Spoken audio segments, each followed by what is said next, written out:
আলহামদুলিল্লাহ রাব্বিল আলামিন ওয়াসসালাতু ওয়াসসালামু আলা আশরাফিল আমবিয়া ওয়া সাইয়্যিদিল মুরসালিন নবিয়িনা মুহাম্মদ ওয়া আলা আলিহি ওয়া আসহাবিহি আজমাইন। সম্মানিত হাজিরিন, আজকে আমরা শুরু করছি সূরা আল মাইদার ২৭ নম্বর আয়াত থেকে। গত আয়াতগুলিতে আল্লাহ তাআলা বনি ইসরাইলকে সতর্ক করেছেন, তাদেরকে নসিহা করেছেন এবং তারা যে তাদের নবীদের সঙ্গে যে ধরনের কুফরি করেছে বা সীমা লঙ্ঘন করেছে, বেয়াদবি করেছে, তার আগে ঈসা আলাইহিস সালামের উম্মতের সম্পর্কে আল্লাহ তাআলা আলোচনা করেছেন। এখন আল্লাহ তাআলা বলছেন, ওয়াতলু আলাইহিম নাবা ইবনাই আদম বিল হক। আপনি হে নবী মুহাম্মদ সাল্লাল্লাহু আলাইহি সাল্লাম, আপনি তাদের উপর তেলাওয়াত করে শুনিয়ে দেন আদমের দুই সন্তানের কাহিনী, সত্য ঘটনার আলোকে আপনি তাদেরকে শুনান তেলাওয়াত করে। এই যে তারা আল্লাহ তাআলা নবীর কথা মানছে না, এই ধরনের সীমা লঙ্ঘন, নবীদের সঙ্গে বেয়াদবি, আল্লাহর দ্বীনের সঙ্গে বেয়াদবি এবং বড় ধরনের অপরাধ সংগঠন পৃথিবীতে নতুন নয়। হে নবী, আপনি নিজের জন্য সান্ত্বনা, তাদের জন্য সতর্কবাণী যে কিভাবে স্বয়ং আদম আলাইহিস সালাম, যিনি প্রথম মানুষ এই জমিনে এসেছেন এবং যিনি স্বয়ং আল্লাহ তাআলার একজন নবী, তার আপন সন্তান একজন আরেকজনকে হত্যা করার মতো অপরাধ করেছে, আল্লাহকে ভয় করেনি, এবং তাদের পরিণতি কি হয়েছে। এইরকম যারা আল্লাহ তাআলার সঙ্গে সীমা লঙ্ঘন করে, শরীয়তকে মানে না, হুকুমকে মানে না, তাদের এরকম করুণ পরিণতি হয়ে যাবে। অনেক সময় এগুলো যতই নসিহত করেন কাজ হবে না। আল্লাহ নবীর জন্য সান্ত্বনা আর মানুষের জন্য সতর্কবাণী যে তারা কিভাবে নিজের আখিরাত শেষ করে দেয় দুনিয়ার জন্য। ইহুদি নাসারাদের প্রসঙ্গে যেখানে আলোচনা হয়েছে, তারা কেন আখিরি নবীর সঙ্গে এই ধরনের আচরণ করেছে, তাকে মিথ্যা নবী বলে দাবি করেছে, কেন ঈমান আনেনি, তাদের দুনিয়ার ক্ষতি হবে, তাই না? এবং শুধু তাই নয়, আজকে দুনিয়াতে অনেক মুসলমান আছে দুনিয়া পাওয়ার জন্য আখিরাতকে একেবারে কোরবান করে দিচ্ছে, কোনো দরকার নাই, জান্নাত জাহান্নাম কিচ্ছু তার দরকার নাই, তার শুধু দুনিয়ার দরকার। এরকম মুসলমান পৃথিবীতে আছে কিনা? মেজরিটি কোন দিকে পড়বে? এই দিকেই পড়বে। তো এই হলো দুনিয়ার মানুষের অবস্থা। তো আল্লাহ তাআলা এই জন্য ইতিহাস স্মরণ করিয়ে দেন যে কিভাবে আদমের সন্তান হয়ে, যাদের বাবা জান্নাত থেকে একেবারে অতি অল্প আগে নাজিল হয়েছে, পৃথিবীতে এত মানুষ নাই, এত মারামারি দাঙ্গা হাগামা কিছু নেই, এরপরে নিজের স্বার্থের জন্য, নিজের খাহেশের দাবি পূরণ করার জন্য মানুষে রক্তাক্ত পন্থা বেছে নিয়েছে। তো এই জমানায় যদি নবী করিম সাল্লাল্লাহু আলাইহি ওয়াসাল্লামের জমানায় যদি কেউ নিজের স্বার্থের জন্য, দুনিয়ার জন্য দ্বীন ইসলামের দুশমনি করে, এতে আশ্চর্য হওয়ার কিছু নেই। আবার এই ঘটনা একটি ঐতিহাসিক ঘটনা এবং কোরআনে পাকে আল্লাহ তাআলা সেটাকে হক সহকারে বলেছেন। আল্লাহ তাআলা বলছেন, ওয়াতলু আলাইহিম নাবা ইবনাই আদম, আপনি তেলাওয়াত করে শুনান তাদেরকে আদমের দুই সন্তানের খবর, বিল হাক্কে, সত্য ঘটনা, যে ঘটনাটা সত্য, কোনো অতিরঞ্জিত কল্প কাহিনী নয়। অনেক কেসা কাহিনী ঘটনা আমরা শুনি, সেগুলো অনেকগুলোই কিন্তু সত্যি ঘটনা নয়, সেগুলো কিছুটা মানুষের বানানো, রং রস লাগিয়ে মানুষ এটাকে খুব আকর্ষণীয় করে গল্পের বই লেখে। আবার কিছু ঘটনা সত্য ঘটনা আছে, কিন্তু এর মধ্যে এত অতিরঞ্জিত করে যে আসল জিনিস লুকায়িত হয়ে যায়। যেমন আমাদের দেশে বিষাদ সিন্ধু কারবালার ঘটনা লিখতে গিয়ে যা লিখেছে, ইতিহাসের আলোকে তার কতটুকুন টিকবে? অতি অল্পই সত্য ঘটনায় ইমাম হুসাইন রহমতুল্লাহ আলাইকে হত্যা করা হয়েছে, এটা ঠিক, এই ঘটনাটা ঠিক আছে, কিন্তু এর আগে পরে নিয়ে যা সাজিয়েছে এর অনেকটাই বাতিল, অনেকটাই মিথ্যা সাজানো নাটকের মতো। তো আল্লাহ তাআলা বলছেন, আমি যে গল্প বলবো, এই দুই সন্তানের খবর দেব বিল হক, একেবারে ভেরি অ্যাকুরেট ইনফরমেশন যেখানে থাকবে। তো আল্লাহ তাআলা বলছেন, ইমাম ইবনে কাসির রাহমাতুল্লাহ তাফসীরে বলেন যে ইয়াকুলু তাআলা মুবাইয়িনান ওয়াখিমা আকিবাতুল বাগি ওয়াল হাসাদ ওয়াল যুলম, যে মানুষের খুব খারাপ পরিণতি, সীমা লঙ্ঘন করা, জুলুমের এবং হিংসা বিদ্বেষের কি খারাপ পরিণতি হয়, সেগুলো খবর দেওয়ার জন্য আল্লাহ তাআলা আমাদের কাছে আদমের 2 সন্তানের খবর নিয়ে এসেছেন, কাবিল এবং হাবিলের। কিভাবে একজন আরেকজনকে হত্যা করেছে, সত্য ঘটনা। কেন হত্যা করেছে, সীমালঙ্ঘন করেছে, এবং হিংসা বিদ্বেষ এর কারণে। কারণ একজনকে আল্লাহ তাআলা একটি নিয়ামত দিয়েছেন, আরেকজন সেই নিয়ামত না পাওয়ার কারণে তার প্রতি প্রতিহিংসার আচরণ করেছে। এবং যেই ব্যক্তি এই প্রতিহিংসার আচরণ করে নরহত্যার মতো কাজ করলো, তার ঠিকানা হলো জাহান্নাম। আর যে ব্যক্তি এই সীমালঙ্ঘন করেনি, মাজলুম হয়ে দুনিয়া থেকে তার জীবনটাকে কেড়ে নেওয়া হয়ে গেল, সেই ব্যক্তির জন্য আল্লাহ তাআলার কাছে অফুরন্ত জান্নাতে পুরস্কার ইন্তজার করছে। এই খবরগুলো আল্লাহ তাআলা দুনিয়ার মানুষকে দিতে চান। ইদ কাররাবা কুরবানান, যখন তারা দুইজনই কোরবানি করলো, ফাতুকুব্বিলা মিন আহাদিহিমা ওয়া লাম ইউতাকাব্বাল মিনাল আখার, একজন থেকে কবুল করা হলো, আরেকজন থেকে কবুল করা হলো না, আরেকজনটা কবুল হলো না। ক্বালা লা আকতুলান্নাক, যারটা কবুল হয়নি সে আরেক ভাইকে বলল, যারটা কবুল হয়েছে তোমাকে আমি হত্যা করেই ছাড়বো। ক্বালা ইন্নামা ইয়াতাকাব্বালুল্লাহু মিনাল মুত্তাকিন, তিনি শুধু আরেক ভাই উত্তর দিলেন, দেখো আল্লাহ তো শুধুমাত্র মুত্তাকিদের কাছ থেকেই কবুল করেন। এবং পুরো ঘটনা আপনারা জানেন যে আদম আলাইহিস সালামের শরীয়তের মধ্যে তার ছেলে মেয়ে বড় হওয়ার পরে তাদের বিয়ে শাদীর দরকার। তো দুনিয়াতে তো আর কোনো মানুষ নেই, তারা কাদেরকে বিয়ে করবে? আল্লাহ তাআলা তখনকার শরীয়তে অ্যালাউ করে দিলেন যে আদম সন্তানের ছেলেরা তাদের বোনদেরকে বিয়ে করবে। এবং আল্লাহ তাআলা ওনাকে জোড়ায় জোড়ায় সন্তান দিয়েছেন, একটি ছেলে একটি মেয়ে করে দিয়েছেন। এবং ওই শরীয়তে আল্লাহ তাআলা নির্দেশ দিয়েছেন যে এই জোড়া ছেলে ওই জোড়ার মেয়েকে বিয়ে করবে। যার কারণে এই ফয়সালা তিনি তার এই 2 ছেলে তাদের 2 বোন বড় হওয়ার ফলে দিলেন যে তুমি তাকে বিয়ে করবে আর তুমি ওকে বিয়ে করবে। এখন যে হাবিল এবং কাবিলের মধ্যে, কাবিল ছিল দুষ্ট প্রকৃতির ছেলে। সে দেখলো যে তার সঙ্গে তার জোড়ার বোনটা সুন্দরী আর হাবিলের জোড়াটা একটু কম সুন্দরী। তার সুন্দরের আকর্ষণ তাকে পেয়ে বসলো, তার ভাই কেন এটা বিয়ে করবে, তার ভিতরে প্রতিহিংসার সৃষ্টি হয়ে গেল। এখন আজকালকার জমানায় ভাই ভাইয়ের বিরুদ্ধে হিংসা করে না? এরকম ঘটনা আছে, আমরা আশ্চর্য হয়ে যাই। মানুষের ফিতরতের মধ্যে আল্লাহ তাআলা এই সমস্ত রোগ দিয়েছেন পরীক্ষা করার জন্য। আমাদের নফসের মধ্যে অনেক ভালো গুণ আছে, আবার নফসের মধ্যে অনেক খারাপ গুণ আছে। ওয়া নাফসিন ওয়া মা সাওয়াহা ফাআলহামাহা ফুজুরাহা ওয়া তাকওয়াহা। আল্লাহ তাআলা নফসকে যখন তৈরি করলেন, তাকে একদম পারফেক্ট করে তার সৃষ্টিটাকে কমপ্লিট করলেন, আর সেখানে কি করলেন, ইলহাম করে দিলেন, ঢুকিয়ে দিলেন তার মধ্যে ফুজুর এবং তাকওয়া উভয়টা। এই নফসের মধ্যে মুত্তাকি হওয়ার, দিনদার হওয়ার, ইমানদার হওয়ার, জান্নাতের নেশায় দুনিয়ার খাহিশকে কোরবানি করার অনেক চেষ্টা করলে সেগুলা যেমন আছে, আর খাহিশাতে নফসানির দিকে ছুটে অন্যায় অপকর্ম, ফিসকে ফুজুরি, অন্যায় অপকর্মের দিকে যাওয়ার মতো যথেষ্ট টেন্ডেন্সি আছে। 2টা টেন্ডেন্সি আছে। হ্যাঁ,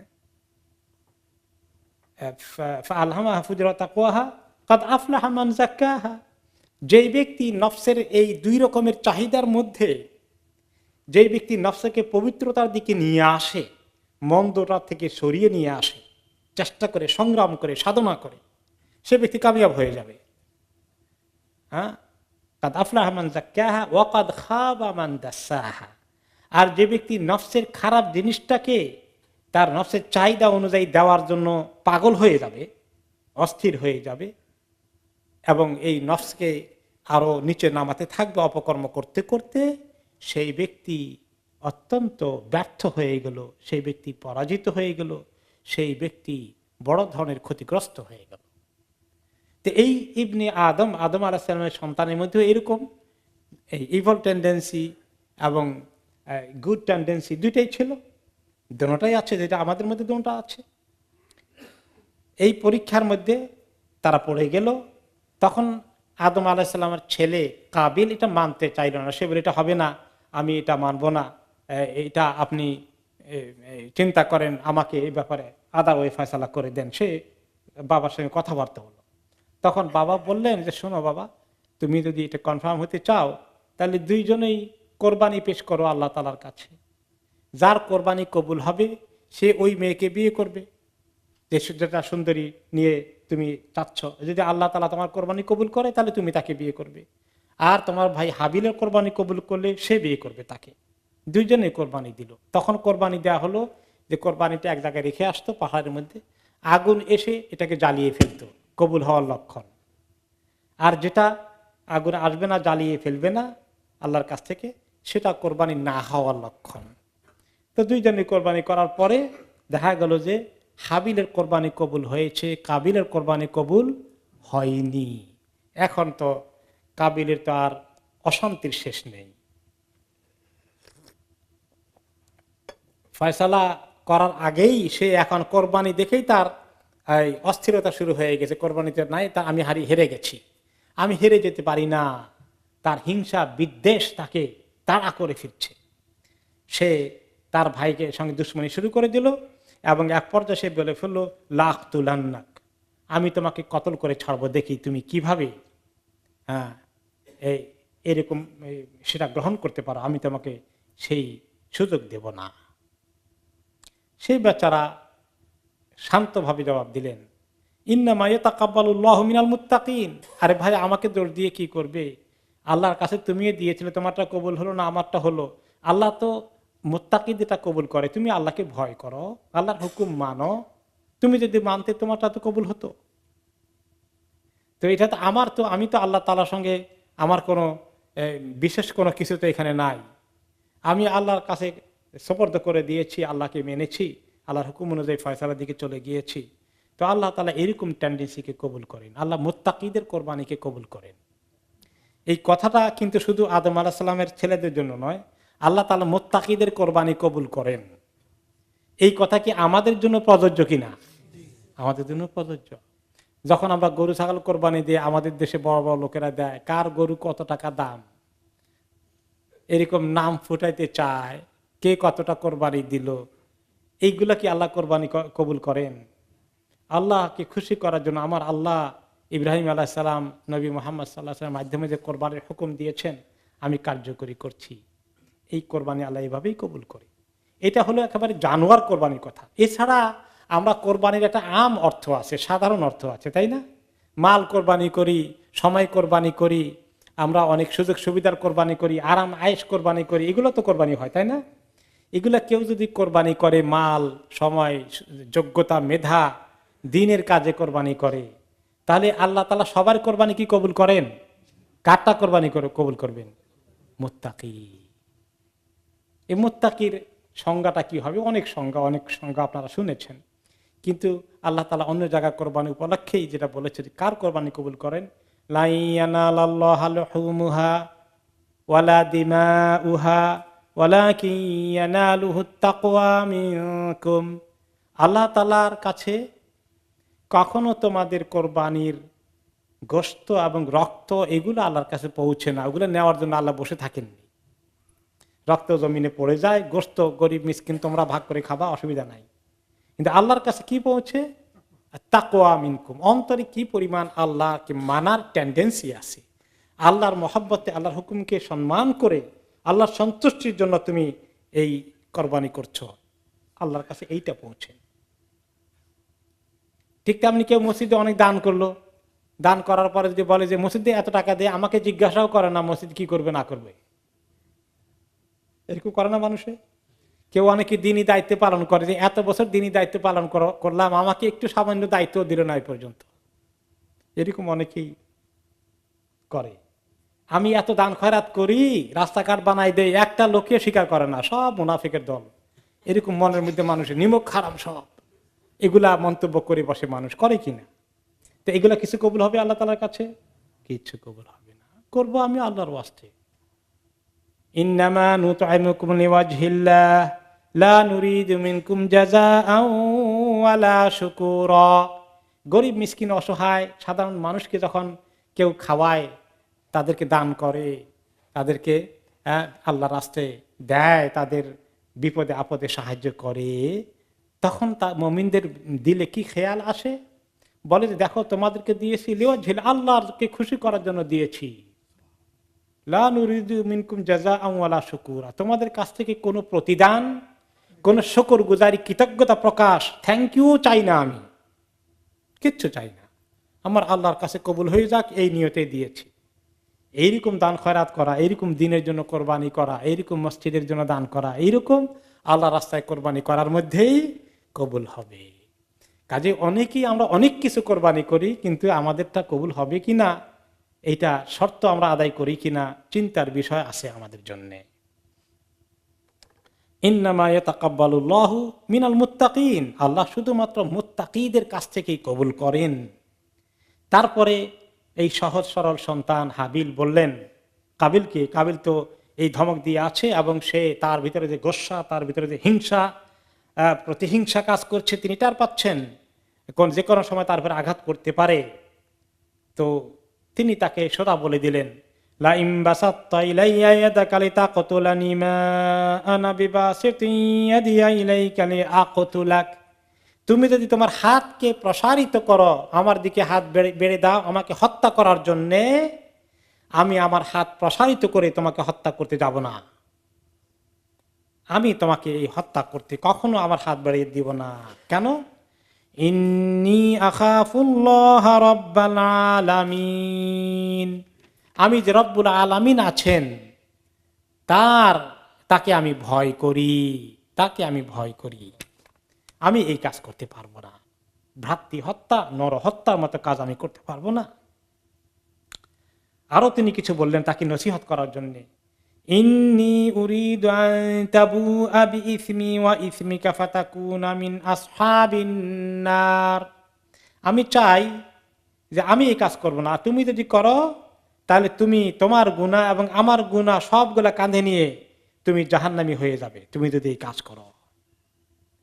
ওয়াযালিকা জাযাউয যালিমিন, এটাই হচ্ছে এই সমস্ত জালিমদের শাস্তি। তুমি কি তা জানো?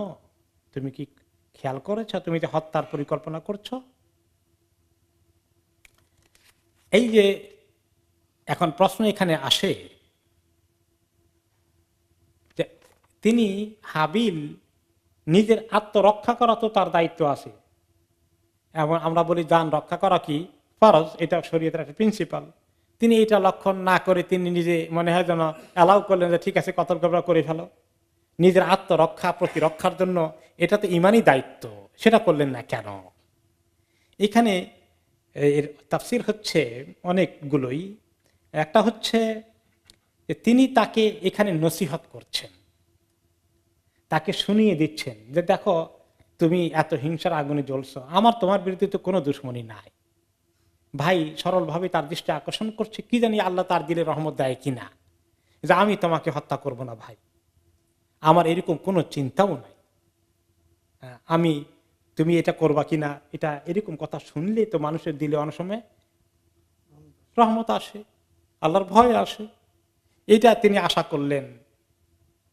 এরপরে হচ্ছে যে তিনি আল্লাহর ভয়ের কথা শুনিয়ে দিলেন, ইনি আখাফুল্লাহ রাব্বুল আলামিন, নিজের কথা শুধু নিজেকেই আল্লাহর ভয় দিকে ডাকলেন, তাকে আল্লাহর ভয় আনার জন্য দাওয়াত দিচ্ছেন। আবার আর পরের আয়াতে বলেন যে আমাকে কতল করলে আমার গুনাহগুলো সব তোমার কাঁধে দেওয়া হবে। এসব বলে টলে তবে জাহান্নাম তার ঠিকানা হয়ে যাবে। আসলে তাকে নসিহত করার উদ্দেশ্যে থামানোর জন্যই তিনি আসলে এই কথাগুলো নসিহতের আকারে বলেছেন। এরপর আবার আসে যে তিনি যখন সে হত্যা করতে গিয়েছে, হ্যাঁ, সেই সময় তিনি কি করলেন, যদি পরে আয়াতে এসেছে ফাতাওয়াত লাহু নাফসুহু কাতলা আখিহি ফাকাতালাহু ফাআসবাহা মিনাল খাসিরিন, তার নফস এত কথা শোনার পরেও, ভাইয়ের এত সুন্দর নসিহতের এবং একটা যে আপিলের মতো কথা এসেছে, একটা আবেদনমূলক কথা এসেছে, এগুলো তার দিল গলালো না, তার দিলে রহমত আসলো না, তার হিংসার আগুনকে একটু থামাতে পারলো না। ফাতাওয়াত লাহু নাফসুহু কাতলা আখিহি, তার নফস তাকে উৎসাহিত করতেই থাকলো, তার নফস তাকে ধোঁকা দিতেই থাকলো শেষ পর্যন্ত তার ভাইকে হত্যা করার জন্য ফাকাতালাহু, কতল করে ফেলল। ফাআসবাহা মিনাল খাসিরিন, এবং সে অত্যন্ত ক্ষতিগ্রস্ত হয়ে গেল। তার নফস তাকে এই কাজে উদ্যত করলো। কিভাবে করেছে? বিভিন্ন রিওয়ায়াত এসেছে, এটা কোনো সহিহ হাদিস শরীফ থেকে পাওয়া যায়নি কতলটা কিভাবে করেছে। তাফসিরে বিভিন্ন বনি ইসরাইলের রিওয়ায়াত থেকে কয়েকটি ঘটনা এসেছে। তার মধ্যে একটা এসেছে, তিনি ঘুমিয়েছিলেন আর সে তাকে ঘুমন্ত অবস্থায় একটা পাথর নিয়ে তার মাথাকে একদম চূর্ণ বিচূর্ণ করে দিয়েছে। এবং আরেকটি রিওয়ায়াত এসছে যে সে তার মাথা, গলা এগুলো চেপে ধরছে আর ভাই নড়াচড়া করছে। এখন কিভাবে মারবে এটাও জানে না, কারণ দুনিয়াতে তখন তো কোনো ক্রাইম কিছু হয়নি, আর এত ছুরি, বন্দুক, পিস্তল এগুলো কিছুতে নেই। কি করবে? সে ধস্তাধস্তি করছে আর ভাই যান বাঁচানোর জন্য ধস্তাধস্তি করছেন, কিন্তু সে বুঝতে পারছে না যে কিভাবে হত্যা করা যাবে। তখন কোন কোন ইসরায়েলি রিওয়ায়াতে আছে যে শয়তান তখন একটা জানোয়ার নিয়ে আসলো। সে বলল জানোয়ারটা কাছে নিয়ে এসে, তুমি এটাকে হত্যা করতে চাও? বলে হ্যাঁ। আমি দেখাই তোমার কিভাবে হত্যা করবা। একটা পাথর দিয়ে শয়তান এই জানোয়ারের মাথা, জানোয়ারটাকে শুইয়ে মাটির মধ্যে বড় একটা পাথর দিয়ে মাথায় জোরে আঘাত করলো, মাথায় একদম গুঁড়ো হয়ে গেল, মারা গেল জানোয়ারটা। এইভাবে মারো, পাথরটা তার হাতে তুলে দিল। শয়তানের জন্য এটা মজার খবর না?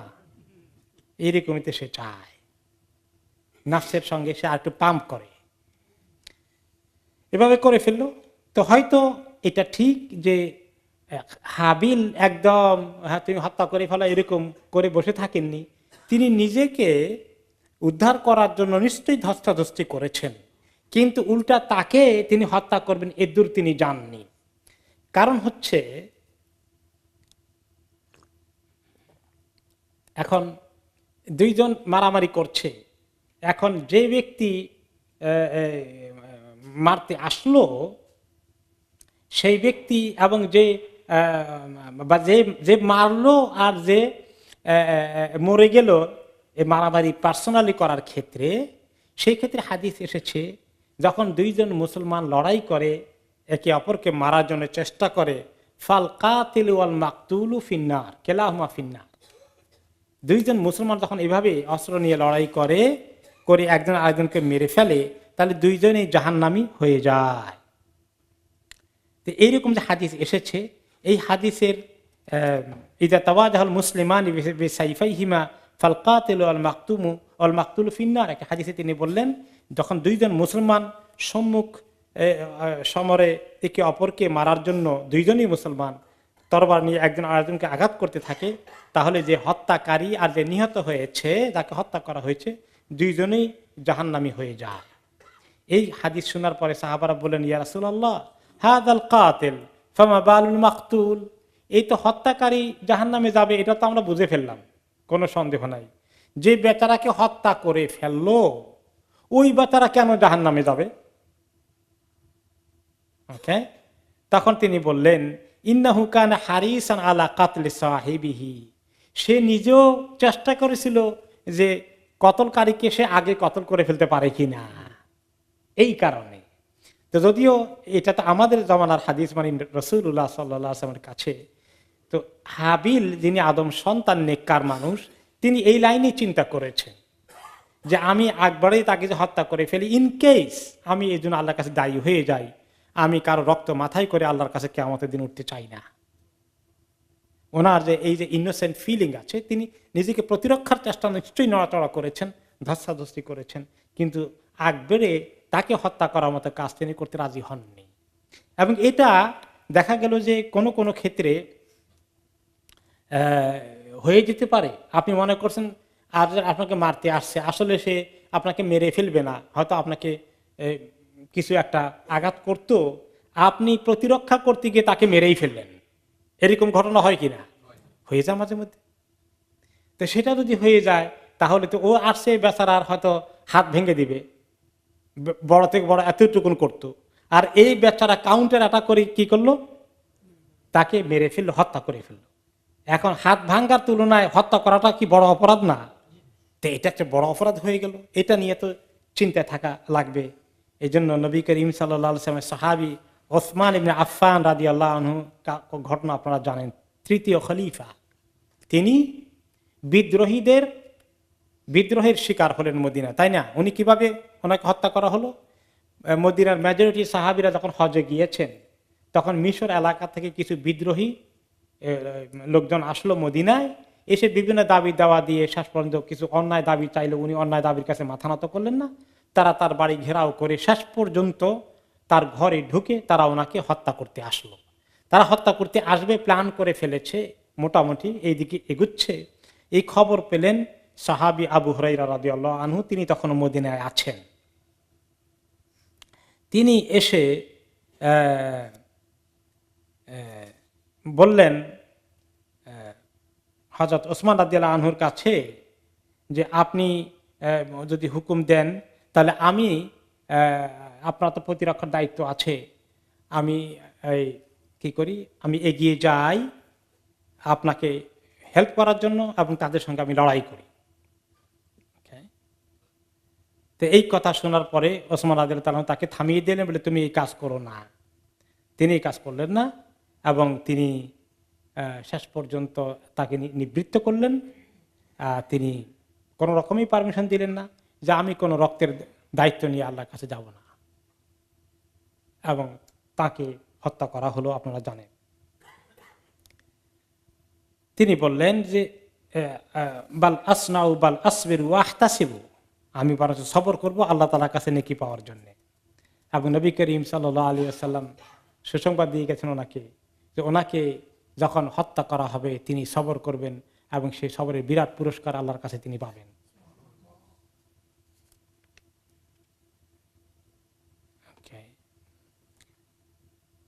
এই জন্য যখন কোনো ফিতনা হয়, এই ফিতনার মধ্যে মানুষ যেখানে রক্তের সম্ভাবনা রয়েছে তা থেকে দূরে থাকার চেষ্টা করা দরকার। নবী করিম সাল্লাল্লাহু আলাইহি ওয়াসাল্লাম একটা হাদিসে বলেছেন,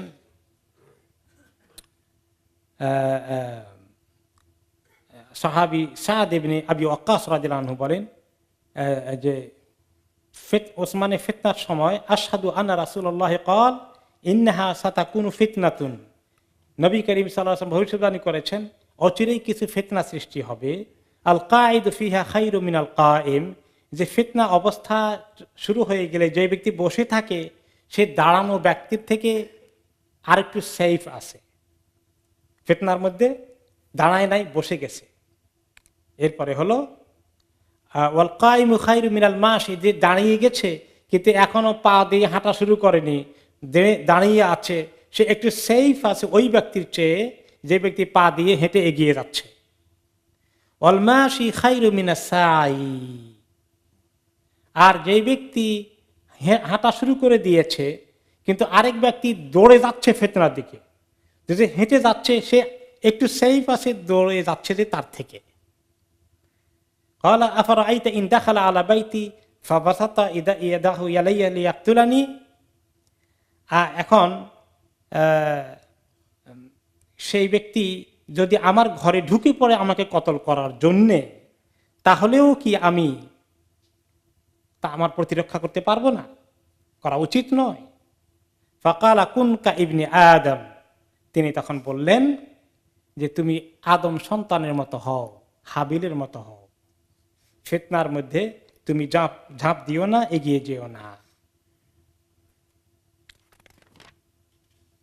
তো এখানে আমরা আরো জানি আরেকটা হাদিস আছে, যে ব্যক্তি নিজের জানমাল রক্ষা করার জন্য লড়াই করে সেই ব্যক্তি শহীদ হয়ে যায় মারা গেলেও। এটা কন্ট্রাডিকশন নয়, যেখানে আপনি দেখছেন যে বড় ধরনের এরকম সিচুয়েশন হচ্ছে, ব্যক্তিগতভাবে শুধু আপনি তার টার্গেট নন, এটা আরো বড় ধরনের ক্ষতি করবে আপনার পরিবার, অন্যদেরকে, তখন সেই ক্ষেত্রে আপনার এগিয়ে এসে প্রতিরোধের ব্যবস্থা করা এটা আপনার দায়িত্ব, এটা ঠিক আছে। কিন্তু এখানে আদম আলাইহিস সালামের যে ঘটনা ঘটেছে, এখানে এর চেয়ে বেশি কিছু আর হওয়ার নাই। উনি পর্যন্তই শেষ, এবং উনি নিজেকে সেভ করার জন্য চেষ্টা করেছেন। তিনি যদি যেতেন তাহলেও আমরা জেনারেল প্রিন্সিপাল অনুযায়ী দেখি যে হয়তো তিনি আল্লাহর কাছে গুনাহগার হতেন না, কিন্তু তিনি সতর্কতার জন্য এর চেয়ে বেশি তিনি জাননি, এবং তিনি জানেন যে আল্লাহ তাআলার কাছে মাজলুমের যে কি মর্যাদা রয়েছে এবং তিনি কোনো রকমেই যাতে আল্লাহর কাছে ধরা না পড়েন সেটা যেন তিনি খেয়াল করলেন।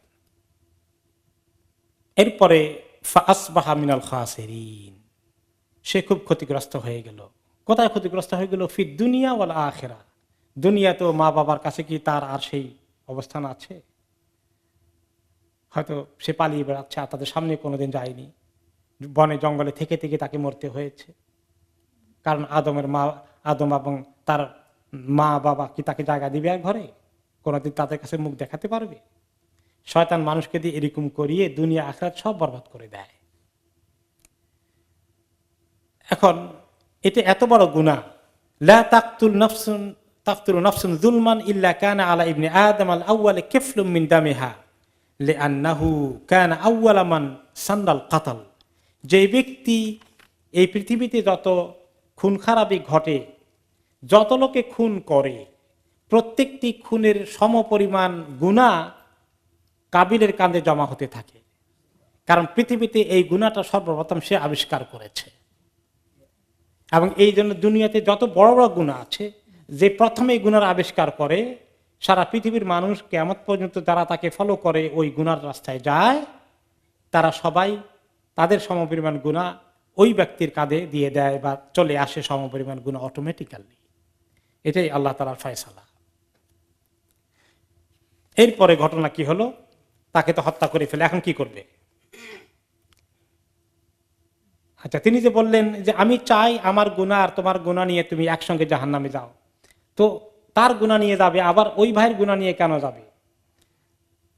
জালিম যখন একজনে আরেকজনের কোনো ক্ষতি করে, এই ক্ষতির পাওনা তো আল্লাহ আদায় করে দিতে হবে, তাই না? ক্ষতি, কেউ যদি আপনাকে ক্ষতিগ্রস্ত করে, এই ক্ষতিগ্রস্তের জন্য যে আপনার যে ক্ষতি হয়েছে এটা শোধ করতে হবে তাকে কিয়ামতের দিন। এখন যে হত্যা করলো ওনার তো পাওনা নিশ্চিত হয়ে আছে, এই যে ওনার জানকে শেষ করে দেওয়া হয়েছে, এটা আল্লাহ তার থেকে আদায় করে দিবেন কিভাবে? যদি ওনার কোনো গুনাহ থাকে হাবিলের, এই গুনাহগুলো দিয়ে তার কাঁধে দিয়ে তারপরে তাকে আল্লাহ জান্নাতে দিবেন, আর এই গুনাহ তার কাঁধে দেওয়া হবে। তাহলে নিজের গুনাহ তো আছেই, যদি হাবিলের কোনো গুনাহ থাকে এগুলো সহকারে এসে কাঁধে করে তারপরে জাহান্নামে যেতে হবে।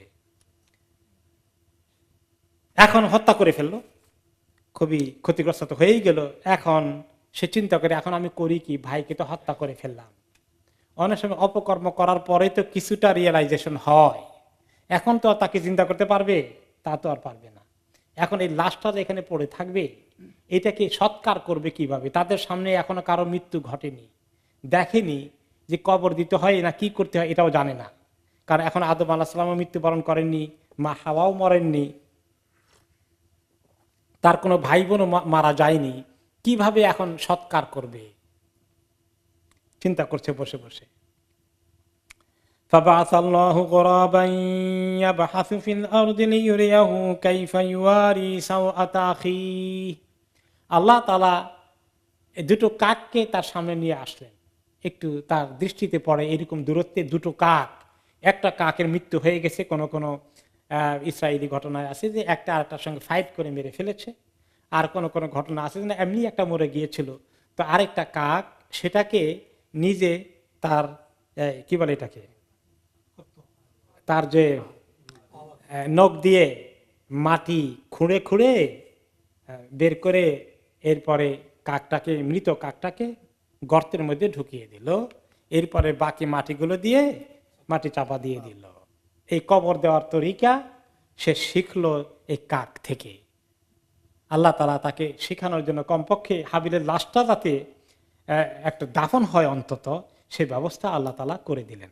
কারণ এই হাবিল তো আদম আলাইহিস সালামকে গিয়ে খবর দিবেন আমি মেরে ফেলছি, অমুক জায়গায় লাশ আছে, সে তো সেখান থেকে ভেগে গেছে, এই লাশটা তো সৎকার হওয়া দরকার। আল্লাহ তাআলা তখন এই দুটো কাককে পাঠালেন। فبعث الله غرابا يبحث في الأرض ليريه كيف يواري سوءة أخيه। আল্লাহ তাআলা কি করলেন? একটি কাককে পাঠালেন আর একটা কাককে দাফন করা দিয়ে দেখিয়ে দিয়ে, যাতে করে ওই কাকটা যে গর্ত খুঁড়ে জমিনের মধ্যে গর্ত করলো মাটি খুঁড়ে, যাতে করে তাকে দেখায় কিভাবে তার ভাইয়ের লাশকে মাটিস্থ করবে, কবরস্থ করবে, দাফন করে দেবে। قال يا ويلتى أعجزت أن أكون مثل هذا الغراب فأواري سوءة أخي فأصبح من النادمين। এখন এটা দেখে কাবিল বলে, হায় রে আমার দুর্ভাগ্য, আমার কপাল পোড়া, আমার আফসোস, আমি কি এত হতভাগা হয়ে গেলাম। একটা কাক, একটা পাখি জানে কিভাবে আরেকটা পাখিকে কবরস্থ করতে হবে, সেই জ্ঞানটাও আমার হলো না। আর আমি এমন একটা বড় ক্রাইম করে ফেললাম, কিভাবে আমার ভাই লাশকে দাফন করো কাকের মতো, সেটাও জানতে পারলাম না। অতঃপর আসবাহা মিনান নাদিমিন, সাংঘাতিক লজ্জিত হয়ে গেল, সাংঘাতিক রিগ্রেট করা শুরু করে দিল, আফসোস করা শুরু করে দিল। এই আফসোসে আর কাজ হবে? এখন কোনো কাজ হবে না। তাফসীরে এসেছে যে ওয়াইমুল্লাহি ইন কানাল মাকতুল আসাদুর রাজুলাইন ওয়ালাকিন মানাহু তাহাররুজ আন ইয়াবসুতা ইয়াদাহু ইলা আখি। এটা এই নয় যে হাবিল খুব দুর্বল ছিলেন আর কাবিল শক্তিশালী ছিল, বরঞ্চ আসলে তিনি নিজেকে সেভ করতে চেয়েছেন, কোন রকমের গুনার থেকে যেন তিনি দূরে থাকতে পারেন। তিনি চাইলে আদার ওয়ে হয়ে যেতে পারত, কিন্তু সেটা তিনি অ্যাভয়েড করেছেন।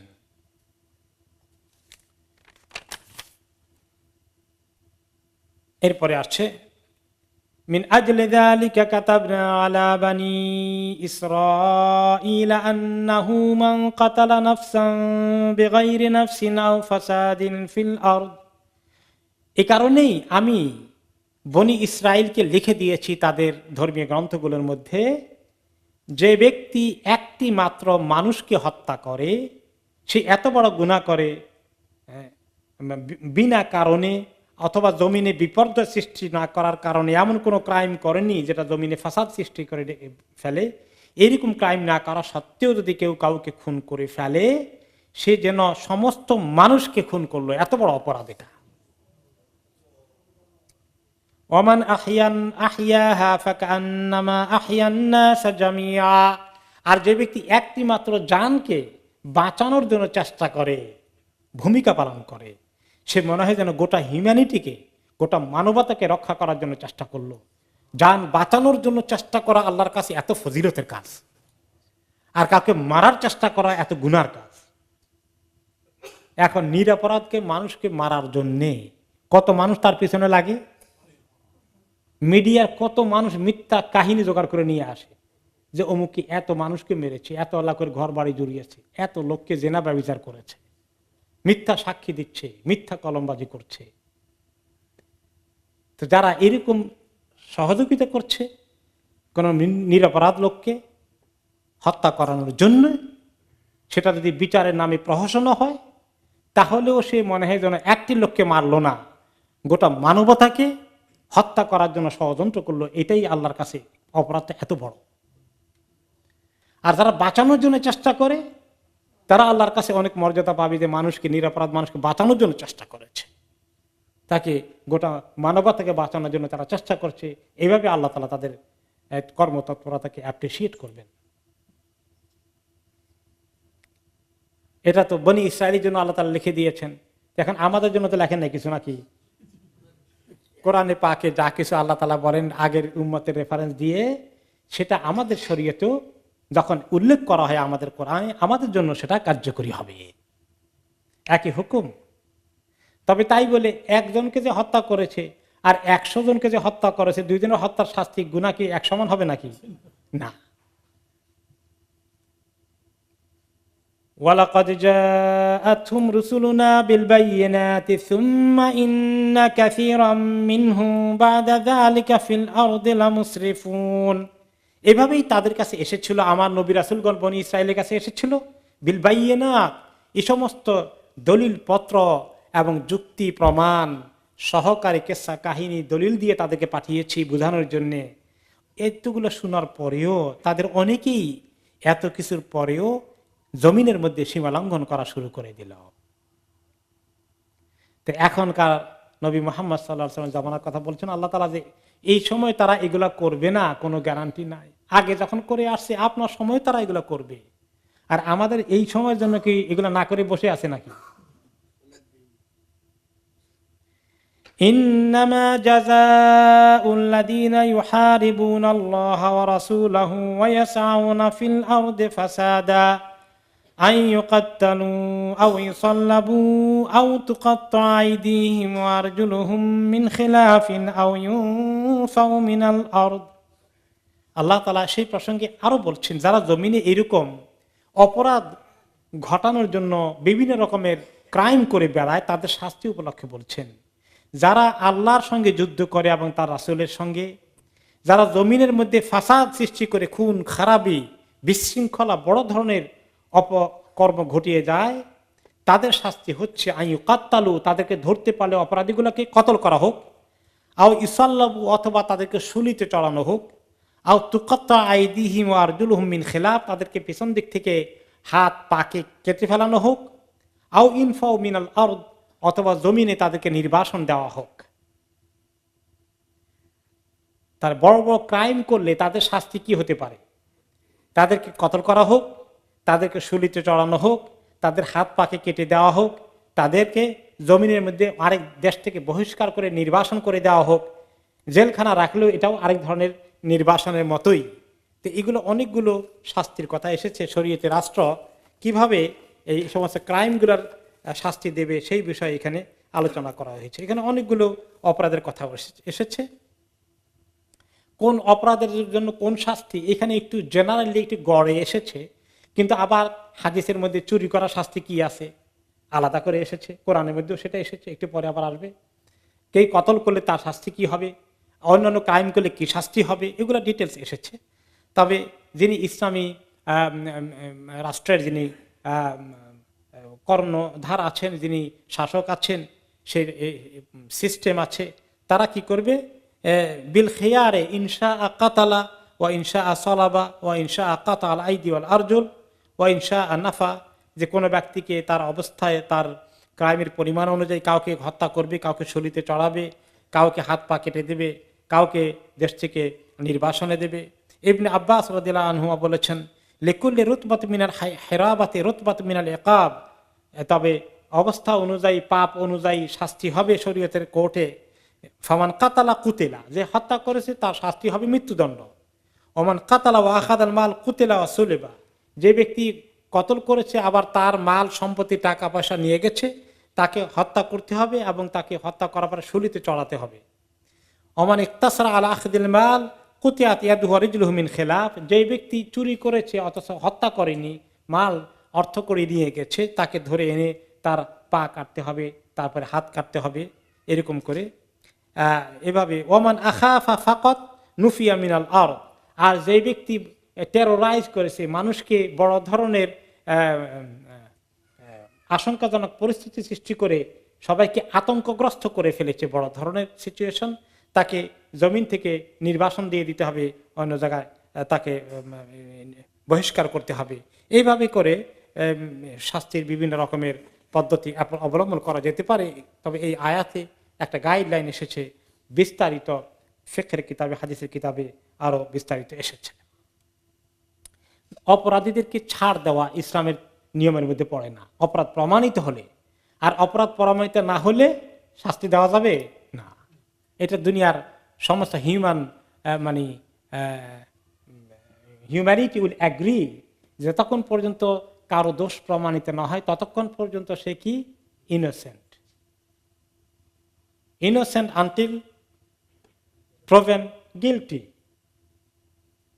একটা লোককে ধরেই শাস্তি দিয়ে ফেলতে হবে, আগে ঠিক করা আছে কি শাস্তি দিতে হবে, প্রমাণ হোক আর না হোক, শাস্তি ঠিক করা আছে, প্রমাণ তো কায়দা করে পরে করতে হবে, এইটা নয়। যার প্রমাণ প্রসেস ইনসাফ জাস্টিসের তরিকায় যেটা হবে সেটা অনুযায়ী হয়ে গেলে ইসলামী ব্যাপারে কোনো কম্প্রোমাইজ নাই। যালিকা লাহুম খিজিয়ুন ফিদ দুনিয়া, তাদের জন্য, এই ক্রিমিনালদের জন্য দুনিয়াতেই এরকম অপমান এবং তাদের জন্য এরকম লানত এবং তাদের জন্য এরকম শাস্তি। ওয়ালাহুম ফিল আখিরাতি আযাবুন আযীম, শুধু দুনিয়ার শাস্তি নয়, তাদের জন্য আখিরাতে রয়েছে বড় কঠিন শাস্তি। ইল্লাল্লাযীনা তাবু মিন ক্বাবলি আন তাকদিরু আলাইহিম ফা'লামু আন্নাল্লাহা গফুরুর রহিম। তবে কেউ যদি কোনো অপরাধ করে, চুরি করেছে বা কাউকে অন্য ক্ষতিগ্রস্ত করেছে, এরপরে সে একসময় তওবা করে ফেলেছে, তোমরা তাকে পাকড়াও করে শাস্তি দেওয়ার আগে তওবা করে ফেলেছে, মাল চুরি করেছে, মাল ফেরত দিয়ে দিয়েছে। হ্যাঁ, এরকম করে যদি কেউ তওবা করে ফেলে, তার সংশোধন হয়ে যায়, তোমরা তাকে পাকড়াও করার আগে ফাআলামু আন্নাল্লাহা গাফুরুর রাহিম, তখন তাকে মাফ করে দাও, তোমরা ক্ষমা করে দাও। জেনে রাখো আল্লাহ রাব্বুল আলামিন যে কেউ সিনসিয়ারলি তওবা করলে গাফুর এবং রাহিম, আল্লাহ তাআলা ক্ষমা করে দেন, তিনি অনেক দয়ালু। তাই বলে একজন খুন করেছে, আসে বললো যে এখন কোর্টে গিয়ে আমি আল্লাহর কাছে খুব তওবা করে ফেলেছি, আমাকে মাফ করে দেন। না, দুনিয়ার কোর্টে এটার বিচার করতে হবে। এবং এরকম শাস্তি নবী করিম সাল্লাল্লাহু আলাইহি ওয়াসাল্লাম জামানায় তিনি দিয়েছেন।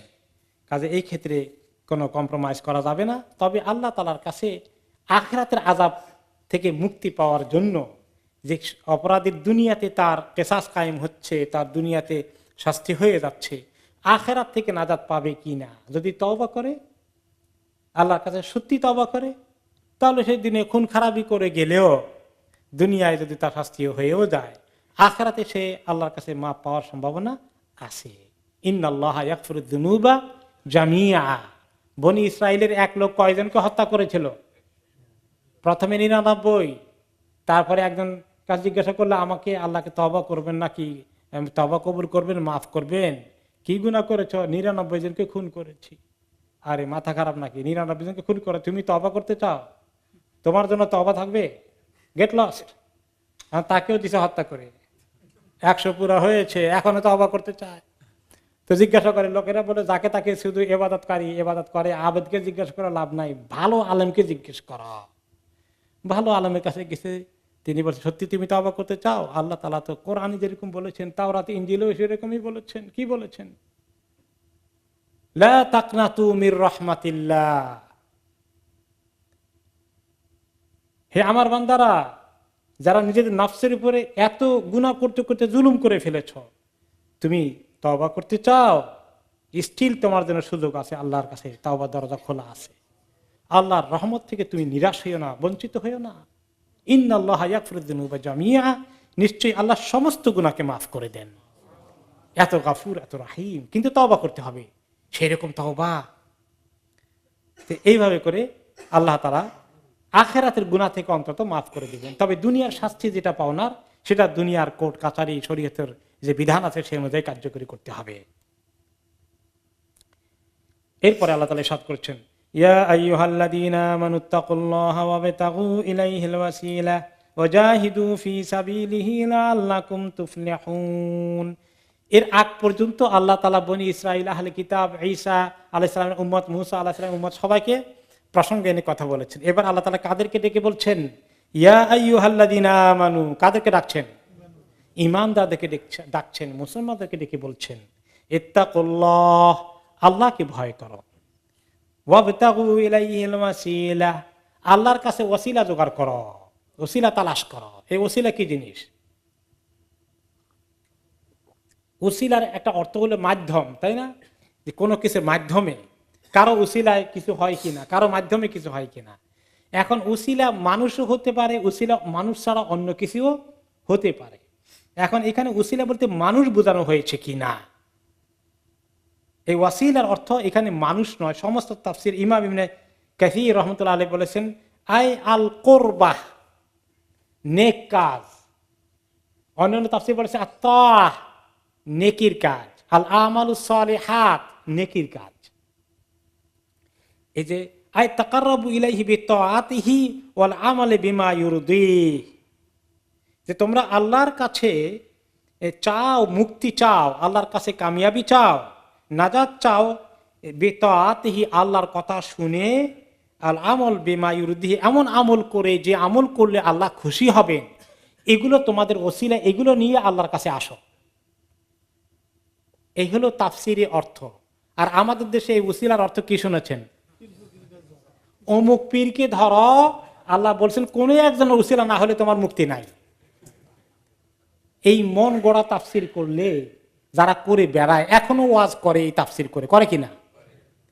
আল্লাহ তাআলার কালামকে বিকৃতি করা, তাহরিফ, যেটা ইহুদিরা করেছে, যে তাওরাতের আল্লাহর বক্তব্যকে তারা কোনো সময় কেটে দিয়ে মুছে ফেলে নিজের হাতে লিখে দিয়েছে, কোন সময় আছে একটা আরেকটা পড়ে উল্টা অর্থ করেছে, আর কোন সময় তারা ঠিকই পড়েছে কিন্তু তাফসির ব্যাখ্যার মধ্যে উল্টা ব্যাখ্যা করেছে। এটা হলো তাহরিফ, আল্লাহর বক্তব্যকে বিকৃতভাবে পেশ করা। যারা এরকম ওয়াজ করে, তাফসির করে, তারা আল্লাহর বক্তব্যকে বিকৃত করলো কিনা, উল্টা ব্যাখ্যা করলো কিনা, তাদের কি পরিণতি হবে বলেন? আল্লাহর কথাকে যদি সঠিক অর্থ না দিয়ে উল্টা অর্থ করে, তার কি পরিণতি হবে? কত বড় জঘন্য অন্যায় কাজ তারা করছে। ওয়াবতাগু ইলাইহিল ওয়াসিলা, এই ওয়াসিলার একটি অর্থ হচ্ছে যে উপায়। আসলে ওয়াসিলা অর্থ কি? উপায়, মাধ্যম। যে মাধ্যমে আমরা আল্লাহর কাছে নাজাত পাবো সেটা হচ্ছে কি? নেক আমলের মাধ্যমে। নবী করিম সাল্লাল্লাহু আলাইহি সাল্লাম এবং আল্লাহ তাআলা নিজেই বলেছেন, অকলিম আলু ফাসায়ারাল্লাহু আমালাকুম ওয়া রাসূলুহু, তোমরা আমল করো, আল্লাহ তোমাদের আমল দেখবেন, আর রাসূলুল্লাহ সাল্লাল্লাহু আলাইহি ওয়াসাল্লামও দেখবেন। যখন দুনিয়া ছিলেন তিনি নিজে দেখেছেন, আর এখনো আমাদের আমলকে ওনাকে দেখানো হয়। তো এই যে আমল, ইল্লাল্লাযীনা আমানু ওয়া আমিলুস সলিহাত, ঈমান আর আমলের সলিহাত ছাড়া নাজাতের উপায় আছে? নাই। এই আমল করার জন্য আল্লাহ তাআলা আমাদেরকে ডাকছেন। এই আমল হলো অর্থ, নেক আমলগুলো ওয়াসিলার অর্থ। ওয়াসিলার আরেকটি ব্যবহার হয়েছে হাদিসের মধ্যে, ওয়াসিলার আরেকটি অর্থ এসেছে। সেটা কি? সেটা হচ্ছে জান্নাতের মধ্যে, জান্নাতের ফেরদাউস তো সবচেয়ে উঁচু, ফেরদাউসের একদম টপ লেভেলে একটি মাত্র জান্নাত আছে, ফেরদাউসের অংশ কিন্তু হাইয়েস্ট লেভেল। সেই জান্নাত, তার ওই টপ লেভেলের জায়গাটার নাম হচ্ছে ওয়াসিলা। এই বিষয়ে হাদিস কি এসেছে? নবী করিম সাল্লাল্লাহু আলাইহি ওয়াসাল্লাম বলেছেন, মান ক্বালা হিনা ইয়াসমাউ নিদা, যে ব্যক্তি আযান শোনার পরে বলে, আল্লাহুম্মা রাব্ব হাযিহি দাওয়াতি তাম্মা ওয়াস সালাতিল কাইমা আতি মুহাম্মাদানিল ওয়াসিলাতা ওয়াল ফাদিলা ওয়া বা'আথু মাকামান মাহমুদান আল্লাযী ওয়া'আদতা। এই দোয়াটা পরে কোন কোন জায়গায় ইন্নাকা লা তুখলিফুল মিয়াদ এসেছে, এই হাদিসে ইন্নাকা লা তুখলিফুল মিয়াদ অংশটুকু আসেনি। যে এই দোয়াটা পড়ে ফেলে, ইল্লা হাল্লাত লাহু শাফাআতু ইয়াউমাল কিয়ামা, তাহলে এই দোয়া নিয়মিত যে ব্যক্তি আযান দেওয়ার পরেই পড়ে, তার জন্য আমার শাফাআত একদম নির্ধারিত হয়ে যায়, অবধারিত হয়ে যায়। আমরা কতদিন আযান শুনেছি, কথাই লিপ্ত আছি, আর আযানের জবাব দেইনি, দোয়াও পড়িনি। বলেন তো হিসাব করে? অনেকবার করেছি। এরকম আর করা যাবে? আল্লাহ আমাদেরকে তৌফিক দিন। এরপরে আরেকটি হাদিসে এসেছে,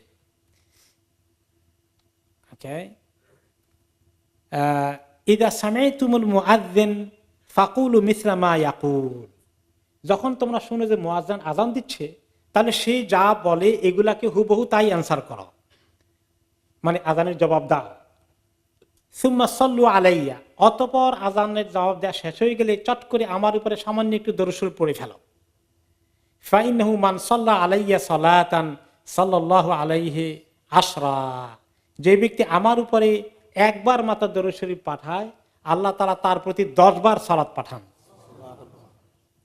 অতঃপর এই দরুদ শরীফ পড়ে সুম্মা সালু লিয়াল ওয়াসিলা, অতঃপর আমার জন্য ওয়াসিলা যেন আল্লাহ আমাকে বরাদ্দ করে দেন, এই দোয়াটা করো। ওই আল্লাহুম্মা রাব্ব হাযিহি দাওয়াতের মধ্যে ওয়াসিলার কথা আছে কিনা? আছে। এই ওইটা আমার জন্য চাও। ওইটা কি জিনিস? এই ওয়াসিলাটা কি জিনিস সেটার ব্যাখ্যা তিনি বলছেন যে ফা ইন্নাহা মানজিলাতুন ফিল জান্নাতি লা তামবাগি ইল্লা লিআবদিন মিন ইবাদিল্লাহ, এটা জান্নাতের একটা ভেরি হাইয়েস্ট লেভেল, একটি জায়গা যেটা একজন বান্দাকে আল্লাহ বরাদ্দ করবেন, আর কেউ পাবে না। ও আরজু আন আকুনা আনা হুয়া, তোমরা দোয়া করো, আমার আশা আছে আমি সেটা পাওয়ার, তোমরা দোয়া করতে থাকো, আল্লাহ যেন সেটা আমাকে দেয়। ফামান সাআলা লিল ওয়াসিলা হাল্লাত আলাইহি শাফাআহ, যে ব্যক্তি আমার যেন ওয়াসিলা ওই জায়গাটা চায়, আল্লাহর কাছে দোয়া করে দেয়, হ্যাঁ, সেই অংশটা কি? আতি মুহাম্মাদানিল ওয়াসিলা, মুহাম্মদকে ওয়াসিলা দান করেন আল্লাহ, এই অংশটা যে ব্যক্তি পড়ে দেয়, হাল্লাত আলাইহি শাফাআহ, আমার শাফাআত তার জন্য অবধারিত হয়ে থাকবে। আরেকটি হাদিস এসেছে, ইদা সাল্লাইতুম আলাইয়া ফাসাল্লু লিল ওয়াসিলা, যখন আমার উপরে তোমরা দরুদ শরীফ পাঠাও, আমার উপরে ওয়াসিলার জন্য আল্লাহর কাছে তোমরা দোয়া করো। কিলা ইয়া রাসূলুল্লাহ ওয়ামাল ওয়াসিলা, সাহাবায়ে কেরাম জিজ্ঞেস করলেন, ইয়া রাসূলুল্লাহ ওয়াসিলা জিনিসটা কি? ক্বাল আ'লা দারাজা ফিল জান্নাহ, জান্নাতের হাইয়েস্ট র্যাঙ্ক, হাইয়েস্ট লেভেল, লা ইয়ানালুহা ইল্লা রাজুলুন ওয়াহিদ, একজন ছাড়া কেউ এটা পাবে না। ও আরজু আন আকুনা আনাহু, আমি সেটা পাওয়ার আশাবাদী হয়ে আছি। আরেকটি হাদিসে এসেছে, সালুল্লাহ আলিল ওয়াসিলা, আমার জন্য আল্লাহর কাছে ওয়াসিলা দরখাস্ত দিতে থাকো।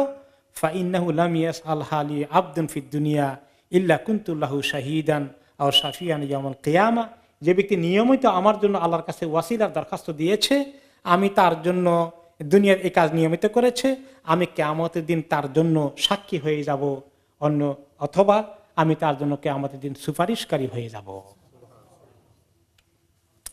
এই আয়াতের শেষে আল্লাহ তাআলা বলছেন, ওয়াজাহিদু ফি সাবিলিহি লাআল্লাকুম তুফলিহুন, তুমি আর তোমরা হে মুমিনরা ইত্তাকুল্লাহ, আল্লাহকে ভয় করো, আর ওয়াবতাগু ইলাইহিল ওয়াসিলা, আল্লাহর কাছে ওয়াসিলা সন্ধান করো নেক আমলের মাধ্যমে, ওয়াজাহিদু ফি সাবিলিহি, আর আল্লাহর রাস্তায় জিহাদ করো, লাআল্লাকুম তুফলিহুন, আশা করা যায় তোমরা কামিয়াব হবে।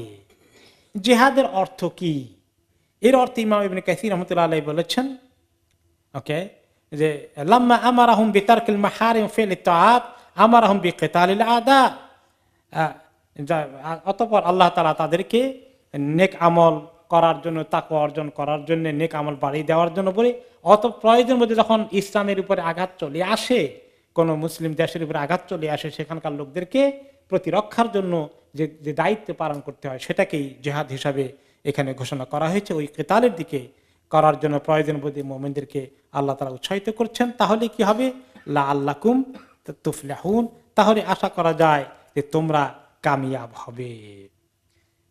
ইন্নাল্লাযীনা কাফারু লাউ আন্না লাহুম মা ফিল আরদি জামিআন ওয়া মিসলাহু মাআহু লিয়াফতাদু বিহি মিন আযাবি ইয়াউমিল কিয়ামাহ ইয়াউমিল কিয়ামাতি মা তুকবিলা মিনহুম ওয়া লাহুম আযাবুন আলীম। নিশ্চয়ই তারা কুফরি করলো, তাদের জন্য কি হবে? তারা যদি এই জমিনে যা কিছু আছে সব কিছু এবং সমপরিমাণ আরো কিছু থাকে, সব কিছু দিয়ে কিয়ামতের দিন তারা নিজেদের মুক্তিপণ দিয়ে আল্লাহর কাছে মুক্তি পেতে চায়, তাও সেদিন তাদের কাছ থেকে কবুল করা হবে না।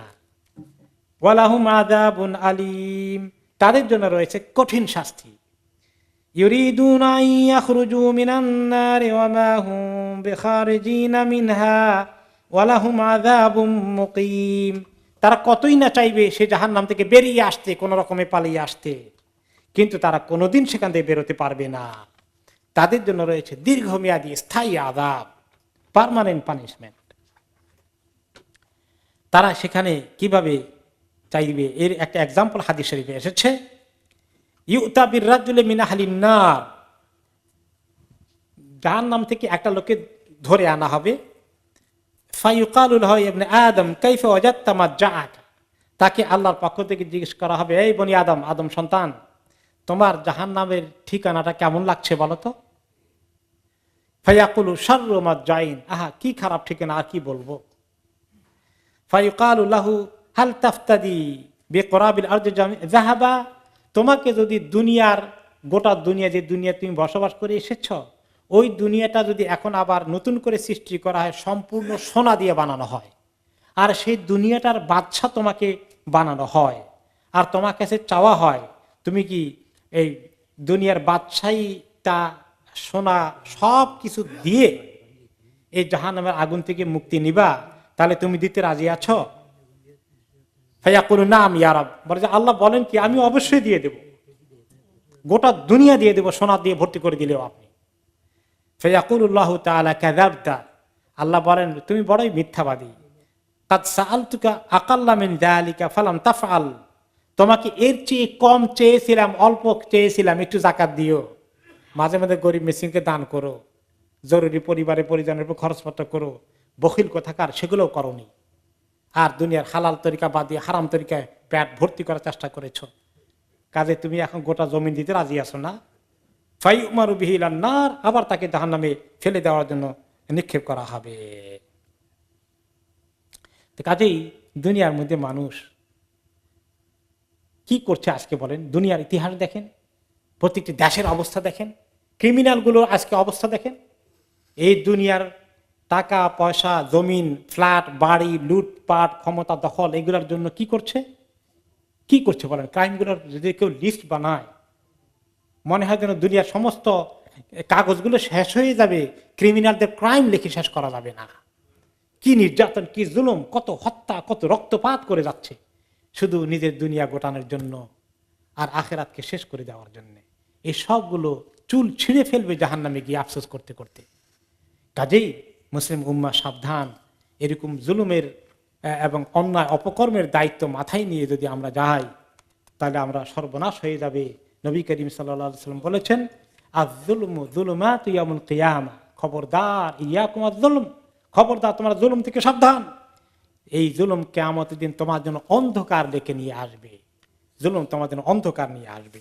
আল্লাহ তাআলা আমাদেরকে জুলুম থেকে রক্ষা করুন এবং আল্লাহ তাআলা জালিমদের হাতকে গুঁড়িয়ে দিন। আল্লাহ তাআলা মজলুমদেরকে জালিমদের হাত থেকে উদ্ধার করুন।